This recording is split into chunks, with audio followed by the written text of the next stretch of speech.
Yo, hello, how you all doing? Yo, Kope.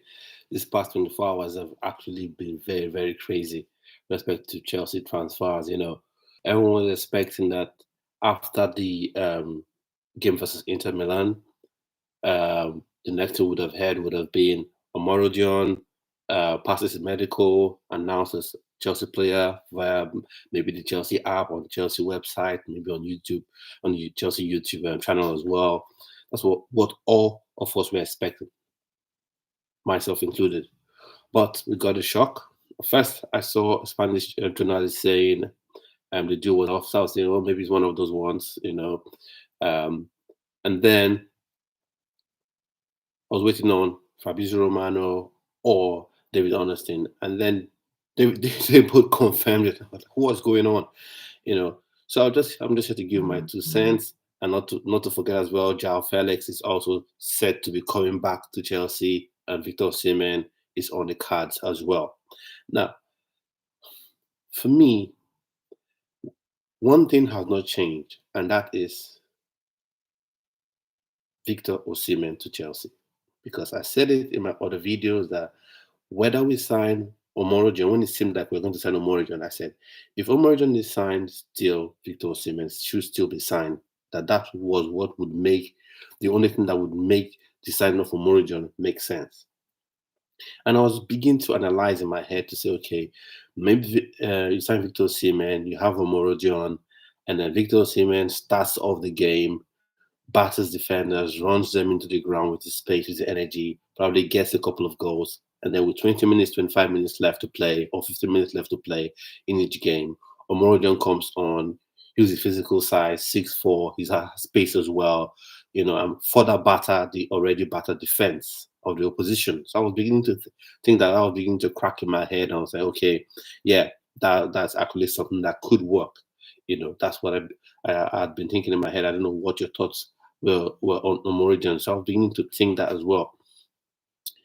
And now the deal has fallen through. Some people say it was due to medicals. It fails medicals. Some others are saying there was a change in the terms of the contract. But as things are always, with respect to things like this, is the truth is always somewhere in the middle. People said, and it finally come out that Omorigion didn't pass the medical such to the satisfaction of Chelsea. And then Chelsea used that opportunity to sort of want to change a very crucial part of the contract to say they're going to get 50% of his economic rights.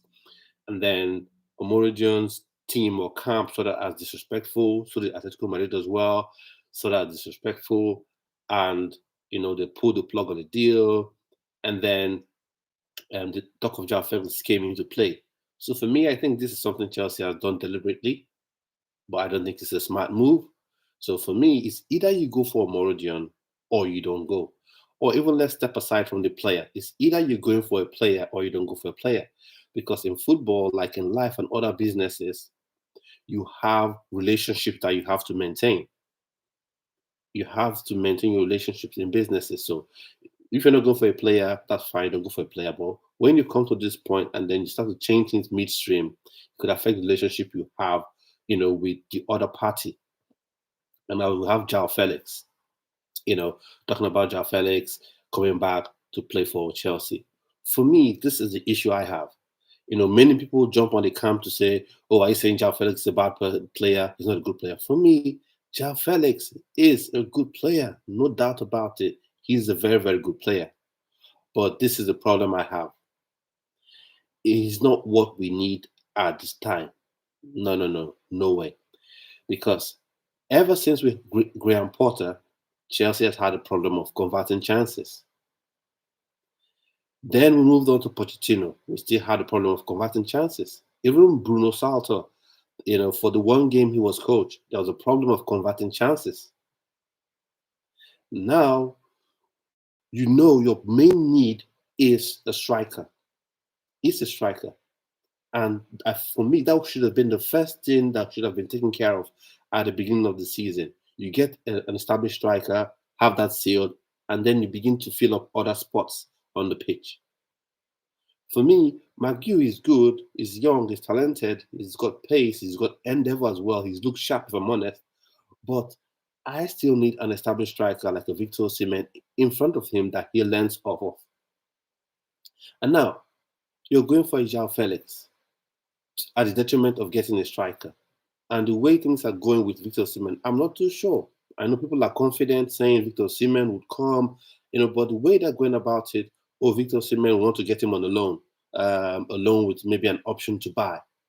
Now, PSG are there hanging on, just as we think we want to take our time and maybe at the end of the window we go for him.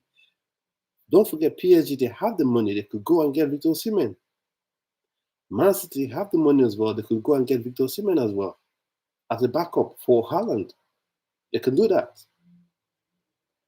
Other teams can do that as well to go get Victor Osimhen or get Samu Omorodion. So for me, the thing is, it's not whether Joao Felix is a good player or not. He is a good player, very, very good player, very good player. But he's not what we need at the minute. It's just like you want to start a delivery service, a courier service. And instead of buying a van, a delivery van, you go on to buy a Ferrari sports car. Now, the Ferrari sports car is very good, nice, beautiful, sleek. It looks good to drive. But it's not what you need for your business. For your business to thrive, you need a delivery van.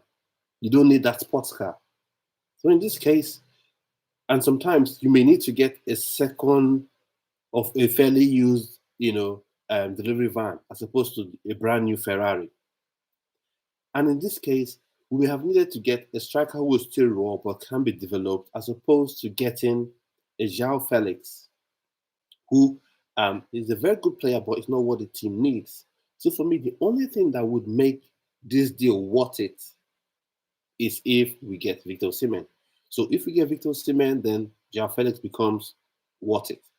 Then another thing we have to consider: where would he play? There's one part of the field where he would normally play, and that is playing as a 10 or an advanced 8 in Maresca style, and that is where you have Nkunku and you have Palmer. So that is where he would play, because he doesn't have the speed to play out wide, because Enzo Maresca likes his wingers high and wide to stretch the pitch. That is what Enzo Maresca wants.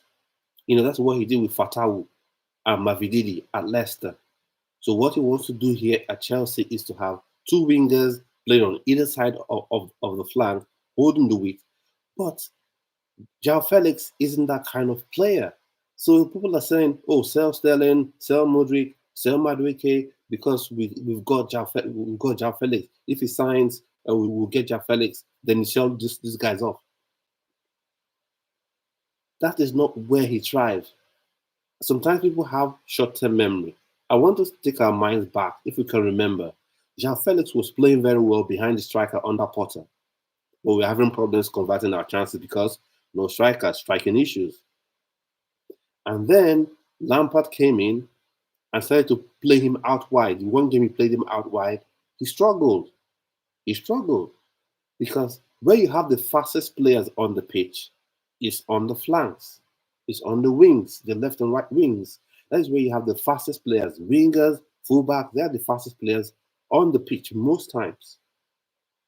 So you don't get someone like Joao Felix. He's quick, but he's not electric. So if he plays out wide, he's going to struggle.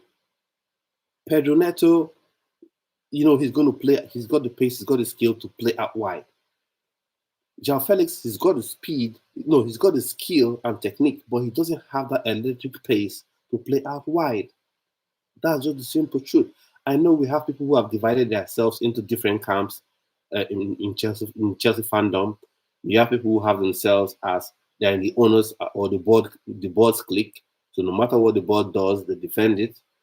So you have some of them who are in Cobham graduates clique. No matter what happens with Cobham graduates, they always protect them. Some have individual players they love. No matter what that player does, they always support the player. For me, I'm all about the name on the badge. I don't really bother about the name on the back of the shirt. So I'll always give my opinion, how I feel, objectively and fairly, in my opinion. So Joao Felix is the kind of player, the way the team is the kind of player you sign when you've signed every aspect of your need. You filled all the holes in the team. Maybe you've got yourself on Osimhen, maybe you get yourself a centre back as well, and then you filled all those needs.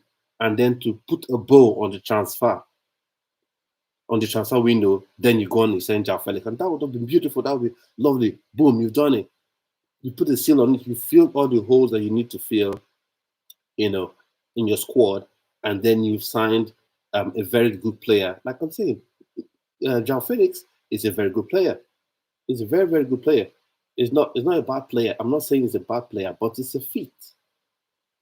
We're talking about fit and need, the need of the squad primarily right now.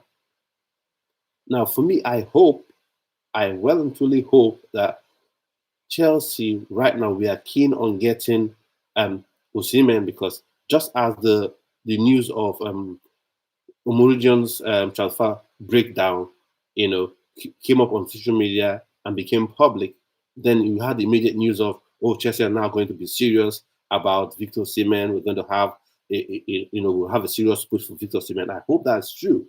I hope that's true. If we get Victor Osimhen, then the purchase of Joao Felix doesn't seem that bad. Then you have Nkunku, and Palmer fighting for the role, for the 10 role or the advanced 8 role behind the striker, those two spots. But like I said, he is a very good player, but he's not a winger. So just forget it. Even if you don't like Madueke, but for some reason people don't like Madueke. For some reason people don't like Madueke. So no matter what he does, even if he plays well, in preseason, plays well in the last game. But if he attempts to want to take a penalty, then he's a bad guy. He's not a team player. So take him out. Even when you tell people, oh, he has 3 assists, he has 3 assists, or at least the highest assist level in the preseason. You say, oh no, that's stats. But you want to say he's selfish. So even if you sell Madueke, you need to sign an actual winger, and not Joao Felix. Joao Felix is a 10 or an advanced 8 behind the striker. Now, I've seen something that I don't think it's true, but I'll just say it, which is that saying Chelsea and Atletico Madrid are trying to revive this Samu Omorodion deal. Well, the way Chelsea have acted, I'm not sure that Atletico Madrid really want to do that, or even if they want to do, I don't think Samu Omorodion's team would want to sort of agree in any sort of personal terms with Chelsea, because I think this was an ill-advised move, in my opinion. Another news that just broke is that Lukaku and Napoli are looking to make it in 5 million euros plus 5 million euros add-ons. So a base fee of 25 million euros and 5 million euros worth of add-ons. Now that's what you get now. That's what you get at this point, because Lukaku, you should have started at the beginning of the season, at the beginning of the transfer window to push, for his sale, because Napoli have always wanted him, but we've held on to this late in the game. And, even Victor Osimhen that we're thinking we're going to get, the stance of the club is something that may not sit down well with Victor Osimhen, which is they still want to get him on loan with an option to buy. Now, I know a lot of people don't want to rate Victor Osimhen, but he's still a very high caliber player. And for you to offer that sort of deal to him, to say, along with an option to buy, that's the sort of offer you make to someone who is not that good, maybe a player you're trying to feel out to see how good he can be, that sort of thing, or a player that is good but you really don't need. Right now, we need a striker. Against Inter, we saw it again. Chances created, no one to finish off the chances. We saw it throughout the preseason. Chances created, no one to take up those chances. Even in the game against Real Madrid, that game, Chelsea would have drawn the game or won that game if we had people to take the chances. Against Wrexham, chances created, no one to take the chances. So the striking position is the most important position for Chelsea to fill up. And like I said, I hope and I pray Victor Osimhen, the deal for Victor Osimhen pulls through. I hope. I hope it pulls through, you know. But right now, the way the sporting directors are going about things, I'm not quite sure. I'm not quite sure because for a deal to have been agreed, he passed. Omorion passes the first stage of the medical, and then you change up some major part of the contract like that. Then that means you can do anything, and it's going to be really, really difficult for Chelsea to, for the close of this transfer window, not to have an actual established striker because the way Enzo Maresca plays, we are still going to be open. And the only way we get into Champions League spots this season is if we take our chances, if we score more goals, score more of our chances. Because defensively, it's going to take time. It's going to take time. Because if we don't take our chances, because we could have games where we're drawing nil-nil, creating lots of chances, but no one is taking the chances. And then you have some silly penalty, the opposition team scores 1-0, it's over. Or you end in a draw and the game is over. So that striking position is really important. So for me, I hope the Victor Osimhen thing comes through, because are we really going to rely on McGill? Are we really going to rely on him? Now, fair dues to him, like for me on this channel, I like to give players their what. I like to give players their flowers. I don't have any agenda against any players. McGill has shown that he can press the ball because that's one thing you get from players from certain parts of Europe. They come to the Premier League and then they are shocked. I know we have the league has not started, and then they are shocked with the pace of the game, with the pressure you have to put, and they can't match that. That they can't match intensity. But McGill has shown that okay, I can not only match intensity, but I will lead the intensity. I will lead the press. I will not. I'll make it difficult for the goalkeeper. I'll make it difficult for the defenders. I'll make it difficult for the midfielder because I'll always press them. So in that regard, I give him his flowers, and he's shown that he's a bit decent in terms of taking his shot, but he still lacks that experience, which is very important. So are we saying we're going to rely on McGill and Jackson going into the new season as our striking options? Jackson now, like I said, he's not a bad player. Nicholas Jackson is not a bad player. He's a very good, he's a good player. But he doesn't have that striker's instinct. Nowadays people love the flair players, the ones that can run, dribble, show lots of skills. But scoring goals, that's what the game is about. And the instinct of a number nine strike, of a number nine, of an out and out striker is something other players don't have on the pitch, no matter how good they are.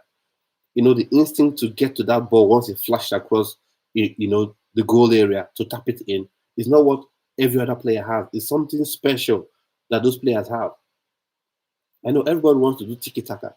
Even the king of tiki taka football, Pep Guardiola, has Erling Haaland because he knows in some games you could have all the possession you want to have, but if Erling Haaland can just get you that first goal, whether I tap in, whether a penalty, whether I head out the far post, then the game opens up, and then your possession game can come, to the fore, can become more noticeable, can become more dominant, and that's what Enzo Maresca wants, to have that striker that can get you that goal. Enzo Maresca has shown that he can go long. Sometimes pass, goalkeeper goes long to a number nine. And Omorodion, though he's raw, would have been able to give you that. Victor Osimhen, for sure, would give you that. I want to know what your opinions are on this. Thanks for everyone who's on the live. Let me see what your comments are. I'd like to know what your thoughts on this. So, are you happy with Joao Felix? Are you happy with Joao Felix as a replacement for Omorodion? Or let me just ask it this way: what if the window ends and the last signing we make is Joao Felix, no striker? Would you be happy with the window? Because for me, you've got a Pedro Neto. What is one of the strongest attributes of Pedro Neto? Dribble, create space, and put the ball in the box. Create chances, far post cross, hard crosses along the floor. That's one of his strongest abilities. And you need a striker to get onto the ball, to get onto those chances. Joao Felix, like I keep saying it, is very, very good, a very, very good player. but he doesn't have that instinct. So the question is, would you be happy with the window if the last player that Chelsea signs is Joao Felix? If be at the end of this live stream, there's an announcement to say, "Oh, official announcement: Chelsea are happy to confirm that Joao Felix is now a new player for Chelsea and signed a 4-year contract." Da, da, da, and that's it for the season. Will you be happy with the window, or do you still feel we need a striker? Used to feel we need a striker because I feel we need a striker. I feel that the club needs to get the striker in. I feel the club needs to get a striker in. For me, I feel Tyreek George, for instance, could even take up the spot that you want to give a Joao Felix because I don't think he's really needed. Once again, I'll say this: he's a very good player, and if we'd filled all the holes in the team, then you can sign a Joao Felix. You take care of centre back issue, you take care of the striker issue, then everyone is then you can sign your Jack Felix and everything will be fine, in my opinion. So I want to know what your thoughts are in the comment section about the recent development with respect to Omorodion, Joao Felix, Victor Osimhen. In fact, what do you think about Victor Osimhen? Because I'm taking it for granted that everyone rates Victor Osimhen. Because I do. I rate Victor Osimhen. You know, what I said about McGill, about his pressing, if you love McGill, you would worship Victor Osimhen once he steps onto that pitch. You would worship the player because he would press and you don't have to force him to press. Instantly, he would press. He's a very good finisher. People want to, when people don't like a player or they have an agenda against a player, they pick one error or they pick one negative aspect of the player's career and use it against the player for every other thing. Now, we all know Victor Osimhen didn't have a good Nations Cup in terms of goal scoring, which I would say is the most important thing for a striker, scoring goals. We know that. But he contributed in other ways for the team to get to the final. Okay, let's take Harry Kane, for instance. Harry Kane didn't have a good Euros, let's be honest. But would you use that Euros, the bad Euros, to judge him all through? No, you wouldn't. You wouldn't. If Harry Kane is linked to your club, you still want him despite the bad Euros. So everyone trying to use the Nations Cup to judge Victor Osimhen are just getting it all wrong. They're getting it all wrong. So, question again: do you think Chelsea can go into this season without a striker? Maybe just play Nkunku up top and then play your Joao Felix and Palmer behind him. Nkunku is very good, but then again, you'll be taking something away from the team. And there's also the news that I've seen as well, which is if Joao Felix is signed, Sterling or Madueke will be sold. What are your thoughts on that? For me, I feel Sterling, his wages is on £300,000 pounds a week. And for me, there's something I've noticed about Sterling. He plays good in some games, and I've praised him during this preseason. But there's something about Sterling. Sterling has a way he cheats the press. He has a way he cheats the press. And let's not forget, Joao Felix doesn't play on the left, or rather, he doesn't play on the right wing. He plays on the left wing when he plays there. But he struggles, and we've seen this.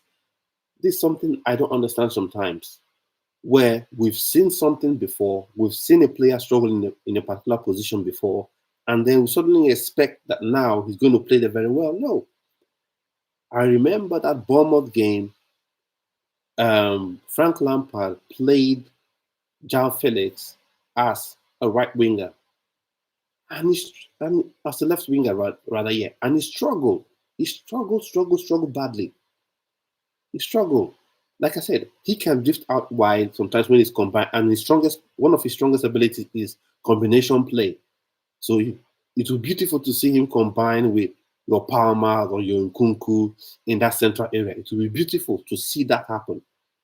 And his off the ball work is sort of underrated because that's one of the issues I had the first time when Chelsea was going in for the loan to get him on loan the first time. I was like, nah, Joao Felix, is he really going to put in the work? Is he really going to press? But he was doing those things. Obviously, not as well as a Gallagher or a McGill does right now, but he was working. And that's how he got the red card because he wanted to win the ball back, and that's why he made that tackle against in the Fulham game that season and got that red card. So off the ball, yeah, but in those positions and the way you know um, Enzo Maresca wants to use his wingers, Joao Felix doesn't fit into those spots because Enzo Maresca likes to hold the width of the field with his wingers, let them to and then create isolations between them and the fullbacks, and they create chances that way. So your Pedro Neto, good. Madueke, I don't care what anyone wants to say about Madueke. Yes, because he's the one that's been showing it all through preseason. Good. Joao Felix, no, because the same people who are going on about, oh, Joao Felix, don't worry, he's going to play on the wings. Sell Madueke, don't worry. If Joao Felix is signed and he plays on the wings, the same people are going to criticize him. The same people are going to call him a bad player. The same people are going to insult Paul Winstanley and Lawrence Stewart for signing him. The same very people, the same fans that want him to come and then play anywhere. Just as I said about Gallagher, it's all about fits. It's all about fitting the system. Now, if we didn't have Palmer, I'd have said, oh, beautiful, Joao Felix, wonderful, because he would have just slotted in to that place that Palmer, has been played so well last season for Chelsea in there, and I think he's going to play there as well. Because Palmer is not your typical winger to hold the width, so he's going to play central. He's going to play central. Him and Nkunku will play those two advanced eight roles. Madueke and Mudrik or Sterling will hold the weight if Sterling is not sold. So they're going to play. So that's where he would have slotted in if Palmer wasn't there, or if maybe Nkunku wasn't there, or if maybe, fingers crossed, knock on wood, he was still injured. Then beautiful, he would have slot in to that spot. No issues. But to say he's going to be the winger that Enzo Maresca wants, no. No. And like I said, it's not a completely bad deal, not a completely bad idea. For me, if after this stream, for instance, I see an announcement, Victor Osimhen has been signed, maybe a 2+1 year deal, 3+1 year deal at Chelsea, or signed maybe an obligation to buy, or just signed as a Chelsea player, then this Joao Felix deal looks a lot different. Now, if Chelsea can find a way to say we're getting Omorodion and Joao Felix, fine. Because maybe then what you want to do is, okay, we know this striker is raw and he may miss a lot of chances, but we are going to surround him with lots of creative players that will just bombard him with lots of chances. And even if we create 20 chances, 20 big chances a game, he can go on to score 3 of those 20 big chances. And then, though he has not met his XG, he can actually have a good a goal scoring return in the game. That sort of thing will be fine. But to say Joao Felix is the one that's going to be the striker, no. Players have the ability. Players have their skill set. Players have what they are good for. Like, for instance, Reece James, if he's fit, is one of the best right backs in the world. One of the best right backs in the world. But you're not going to play him as a centre back in a two-man centre back pairing. No, he's going to struggle. You're not going to play him as a winger. He's going to struggle. That's the same thing. Joao Felix is very good. Is a very good player. He's a very good player. But for me, we already have Palmer in that slot. We already have Nkunku in that slot. So he doesn't come to me to say, okay, he's the obvious person we should get. No. For me, you have him in there. You have your Pedro Neto. You have your Madueke. You have your Mudriks. And then, if you've gotten a striker, if you've signed a striker, then it makes sense. Then it makes sense for me. If you have a striker like an Osimhen, then your Joao Felix makes sense for me. 100%. That's okay. Maybe if he has an injury or you need to give him some rest time, then he can come on there. Now, I'll give McGee his flowers. He has shown he has put in effort. He's shown that he's up for the battle. He runs, his energy. But like I said about Omoridion in one of my videos, is you want this young player to have someone they learn off of. It's one thing for the coach to say, do this, do this, do this. But when you see a professional, a player like you that you train with, that you watch him make the runs, that you could, call on the phone, that you could go to a restaurant with, you could discuss with him, in a different way, maybe how you talk to your big brother as opposed to how you talk to your coach, and you see how he manages himself, how he trains, you learn, you become better. Just like how when Colwell would pair with Thiago Silva last season, or Badeshu would pair with Thiago Silva last season. Badeshu would just look like a Maldini regen when he's paired with Thiago Silva, because he is paired with an experienced defender who plays in his position and knows how to handle himself. So that's what I want. If you have a Victor Osimhen, the McGill can learn of him, can say, oh, wow, okay, this is how I make my runs, this is how I handle myself. And also, he doesn't have that immediate pressure pressing on him. Because with Victor Osimhen, he's done it.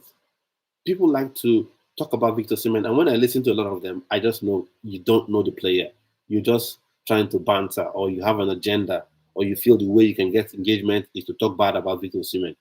Because I watched Victor Osimhen right when he was 17 years old, rather 16 or thereabout, when he was playing for the Nigerian 17 team. I watched him, the kind of goals he scored. I even when he went to Wolfsburg, he struggled. I was like, oh man, is he going to be one of those that just shine at under 17 level and fade away? No, he moved to Charleroi. He shined there, played very well. He moved to Lille, played very well.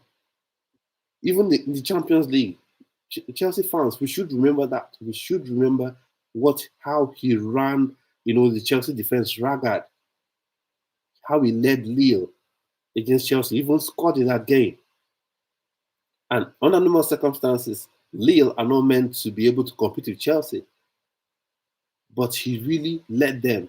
And then he went to Napoli, improved season on season, and then led them to win the Scudetto.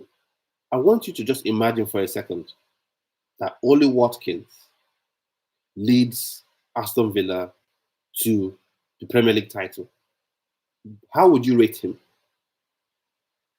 Or Dom Solanke leads Spurs to the Premier League title. How would you rate him? Wouldn't you rate him as a top class player? Yes, you would. But Victor Osimhen, somehow people just want to berate him, and people say he hasn't scored. He has scored 10 goals, more than 10 goals just once in his career. I'm like, what are you talking about? And even this season that he scored, that was a bad season that people are saying, he scored 15 goals, made 2 assists. And remember, he was at Nations Cup, so he missed some games, and then he was injured for a bit. So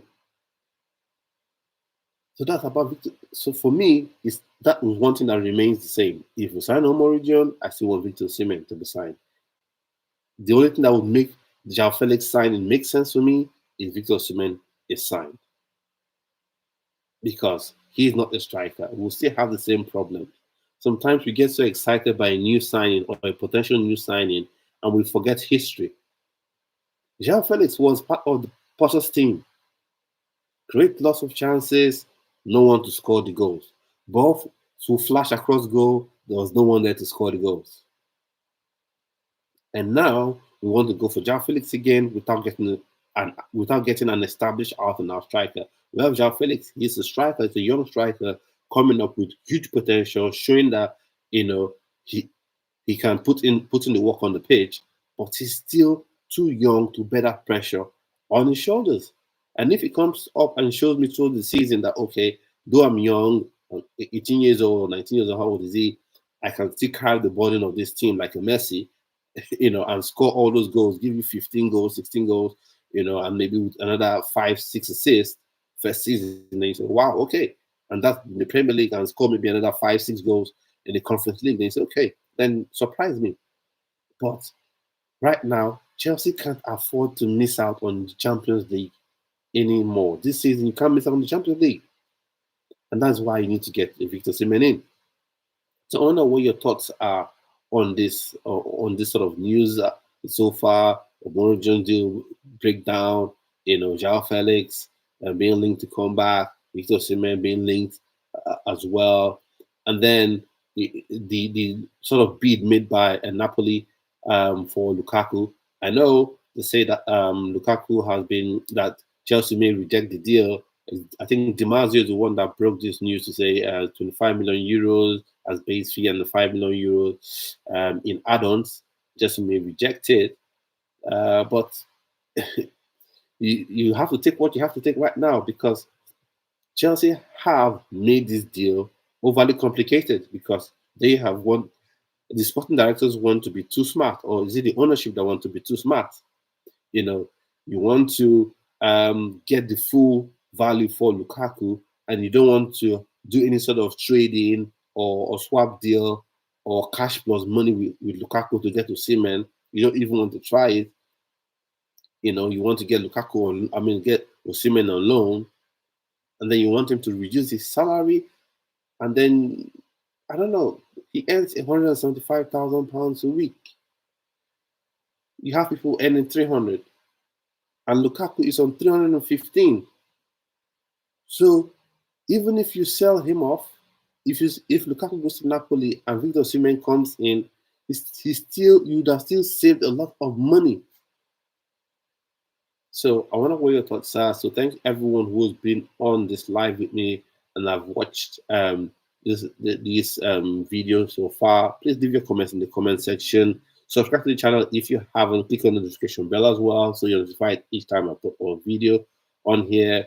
And there are other programs that will be coming on this channel as well, creating more content. So keep your eyes peeled on those for those ones as well. Like I said, subscribe to the channel. And at this point, I'd like to say, have a wonderful rest of the day and do try to go out, enjoy the sunshine, and keep being safe and stay blessed. Bye bye.